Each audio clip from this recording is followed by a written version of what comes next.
Битола има богато историско минато и безброј културно-историски споменици, меѓу кои се издвојува како така по карактеристично обележје саат кулатат. Податок за кога е изградена нема, меѓутоа се зборува дека во градбата незина градителите во османлискиот период побарале од граѓанството да собери одредена количина јајца.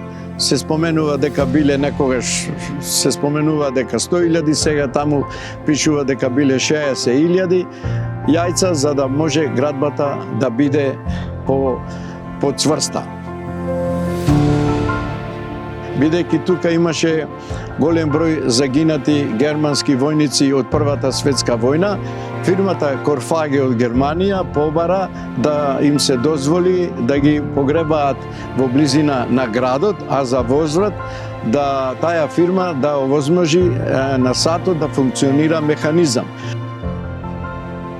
Сега механизмот е пренесен во долниот дел, така да местењето на точноста на часовникот е поедноставно регулирано. Во 12, во 18 и во 24 ја свири познатата песна, значи Битола мој роден крај.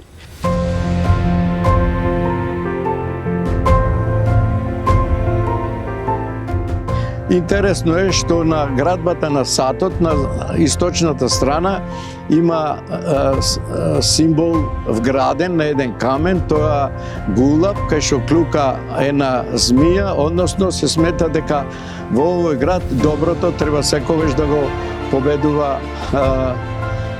лошото. Никогаш не било возможено да се качува, затоа што тешко се качува по него и не секој може да се искачи, не е ни безбедно, затоа што тесни се скалите, така со посебна дозвола, ако е заинтересиран некој за потреба, може да се искачи, иначе е затворен секогаш часовникот и може да се види само од надворешната страна.